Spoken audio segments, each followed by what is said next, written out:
Mr. Speaker, today I'd like to ask all members of the Legislative Assembly to join me as we celebrate the life of Mrs. Ellie Hatfield, who recently passed on. Ellie came from the small hamlet of Hatfield Point on the Belle Isle. From there, she had always served as a tireless servant to her community, to her church, and of course, her family. She leaves behind her husband of 65 years, Mr. Willie Hatfield. They'd actually been together for over 70 years. And I've been told that if you ask Willie, he can recount with exact detail the events of their very first date.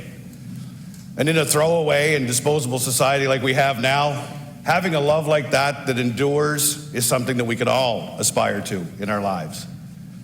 And as friends and family came through the Hatfield home, as they often did, Ellie had a saying that she had posted on her fridge for all to see. It's a saying that I really feel like embodied the way that she lived her life. It goes like this: if criticism is mistaken or mean-spirited, rise above it. Maintain the high ground when you're under fire. No victory is worth winning at the expense of picking up mud that has been slung at you and throwing it back. Her children, her grandchildren, and even her great-grandchildren had an opportunity to see that modeled. And that statement is an example of her character, and her character was an example of a life well lived. Rest well, Ellie, from all of us.